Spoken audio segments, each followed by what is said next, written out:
Bon sang, il sera un peu temps de parler de mon univers, non? Ouais, t'as raison, il serait peut-être temps d'en parler, ouais. C'est pas encore un de tes trolls, hein. On l'a vu avec les épisodes précédents. Ah, on va en parler tout de même un peu, faut pas déconner. Puis bon, c'était là, c'est un peu pour ça aussi, non? Depuis ces derniers temps, je te dois un peu ça quand même. Arrête tout de suite, y a anguille sous roche là. D'habitude, tu n'es pas aussi sympa que ça avec moi. Oui, c'est vrai, on va parler de toi. Enfin, du moins de ton univers. Mais dans un comics. J'en étais sûr. Non, mais ça reste ton univers, tu vas pas te plaindre quand même. Tu parles, en attendant mieux, oui. Allez, tu verras, ça va te plaire. Allez, occupe-toi de la caméra, je prends le reste en charge.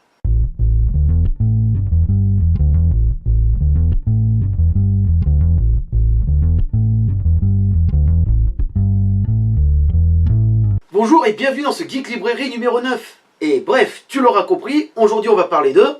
Neonomicon, un comic scénarisé par Alan Moore, un des dieux du comics, et dessiné par Burroughs Jason et édité en France par Urban Comics en un seul tome. Non mais toi, tu fais ce genre de faute. On dit Necronomicon, pas Neonomicon. Justement, c'est là tout le truc. On dit Neonomicon parce que c'est une revisite du thème de Lovecraft faite par Alan fucking Moore. Et toi et moi, on est très sensibles à ça. On n'aime pas trop qu'on écolle notre univers, qu'on l'adapte, qu'on essaye d'y faire des modifications. Et on aurait tendance à vite sortir les griffes, voir les tentacules. C'est un peu comme le film espagnol, là, sorti en 2010, je crois. Tu sais, où la première partie, c'était super intéressante, très fidèle à l'univers, et au final, la deuxième partie... non. Le territoire des ombres? Ouais, dommage. Mais bon, faut bien arrondir mes fins de mois, bon sang. Et il est temps de présenter, pour ceux qui ne le connaissent pas, Alan fucking Moore. Ouais, je dis souvent fucking Moore, ouais, je suis comme ça. Mais tout simplement parce que ce mec est un fou furieux génie du comics. Si je devais citer que quelques noms qui devraient te percuter, même si t'as jamais entendu parler de lui, V pour Vendetta, le comics à l'origine, avant son adaptation, c'est lui. L'excellent Watchmen, tous les comics qu'il y a pu avoir dessus, ça vient de lui. From Hell, qui a été passablement adapté, avec Johnny Depp je crois, et ben à l'origine le comics c'est lui. Et donc effectivement pour moi c'était logique qu'il s'attaque à Neonomicon. Et puis dans l'absolu, si on me dit Lovecraft plus Alan Moore, tu m'excuseras mais j'ai tendance à perdre toute mon objectivité et faire un petit peu mon fanboy sur le sujet. Bon après quand tu t'intéresses un peu à la vie d'Alan Moore, le mec se déclare comme anarchiste, végan et magicien, rien que ça. Donc je me dis qu'il faut quelqu'un d'aussi timbré que lui pour pouvoir appréhender l'univers de Lovecraft à nos jours. Et alors, au final, verdict? Bon sang que j'ai aimé. Ah ouais non mais carrément en fait. Pour moi ça s'intègre parfaitement dans une campagne de jeu de rôle Delta Green. Pour ceux qui ne connaissent pas, je mettrai sûrement un lien dans la description. Je vous le conseille parce que ça reste sympathique et puis ça vous renvoie à ma chronique jeu de rôle sur Vermine que je mettrai sûrement par là. Ça ne dénature pas l'univers, ou du moins tellement peu que ça aurait juste une adaptation contemporaine extrêmement viable qui n'a rien à envier à ce qu'a pu écrire Lovecraft à l'époque. Tout y est calibré, millimétré, et plus tu avances dans l'enquête, plus c'est dégueulasse et que t'as envie de gerber. Évidemment, je compte pas toutes les références, parce que sinon ce serait pas une bonne adaptation. À un détour d'un livre, on voit qu'il a été écrit par Pickman. À un moment donné, on entend parler d'un certain Randolph Carter. Et il y a même un passage qui se passe à El Rié. On n'y voit pas Cthulhu. Mais néanmoins, tout forme l'univers cohérent de Lovecraft transposé à nos jours. Et l'enquête, mon Dieu. C'est vraiment dégueulasse. Et je dis pas ça juste pour faire des views ou dire que non, c'est dégueulasse. Non, c'est glauque, c'est dérangeant, ça va de plus en plus loin, ça devient même très insoutenable par moments. Et sincèrement, je conseillerais Neonomicon à un public averti, parce que ça n'est pas à mettre véritablement entre toutes les mains. Sincèrement, je pense que interdit aux moins de 16, ce serait logique. Je vais aller jusqu'à là. Je parle d'un truc interdit aux moins de 16 ans. C'est pour ça que je ne mettrai pas d'image. De toute façon, je ne mets jamais d'image dans mes vidéos.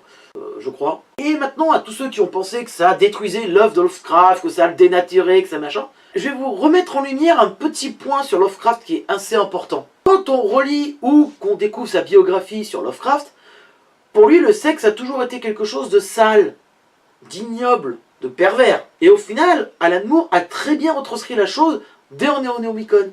Et je trouve que ça ne jure pas du tout avec l'univers. Je ne vois pas en quoi tout ça dénaturerait l'univers de Lovecraft. Sincèrement. Je ne comprends pas cette critique.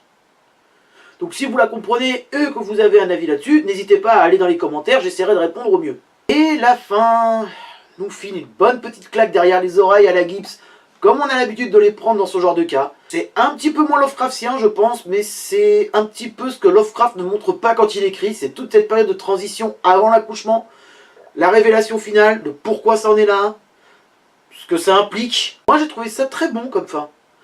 Et elle reste ouverte. C'est pas un truc comme si on pouvait s'attendre à une suite derrière. Et dans un sens, ça fait du bien. C'est pas plus mal. Et je vais faire maintenant une petite mention au dessinateur Jason Burroughs. Il a un style à lui. Je pense que pour Neonomicon, c'est pas forcément ce qu'il y aurait eu de mieux. Je pense que par exemple Garcelis aurait peut-être été meilleur, mais ceci n'est qu'un avis personnel. C'est quand même quelqu'un qui décide bien mieux que moi et qui a quand même du talent. Et aussi parce que je vais pas être objectif, parce que Jason Burroughs a juste bossé sur un de mes comics préférés, dont je ferai sûrement une chronique, ça c'est une promesse, je parlerai de lui. Parce que j'estime qu'on n'en parle pas assez, et que c'est un comics qui doit être mis entre le plus de mains possible, c'est Transmétropolitan. Va falloir que tu fasses une chronique dessus. Là, t'es en train de partir en vrille et t'es complètement hors sujet. Donc voilà, Jason Burroughs, approved. En conclusion, vous aimez Lovecraft? Son univers glauque et complètement déjanté ne vous fait pas peur? Vous allez vous jeter sur Neonomicon. Sincèrement, ça va devenir une de vos œuvres de référence en ce qui concerne l'univers de Lovecraft, et ça se passe très bien dedans. Sincèrement, je peux vous dire que vous ne serez pas déçus du voyage, et que c'est une très bonne réinterprétation moderne du mythe de Cthulhu. Je suis le puissant Cthulhu. Et j'approuve ce message. Bah tu vois, je te l'avais dit. Et voilà, ce numéro 9 de Geek Librairie est enfin fini. Il est certes un peu plus court que les autres, pour une fois, et comme d'habitude, je vais vous inviter à vous abonner à ma chaîne, à me rejoindre sur ma page Facebook, à laisser des commentaires et éventuellement un petit pouce bleu. D'ici là, ayez toujours un livre à portée de main, et comme dirait si bien notre cher Howard Philip Lovecraft, Nous vivons sur une île de placide ignorance, au sein des noirs océans de l'infini. à une prochaine fois. Bonjour fiston. Papa. Laissons un peu cet énergumène qui salit ton nom dans son coin. Qu'est-ce que tu deviens? Si tu savais. Non mais, papa. Reviens, papa. Reviens. Non mais laisse-moi. Mais arrête. Mais qu'est-ce que tu fais? Non, repose-moi. Non.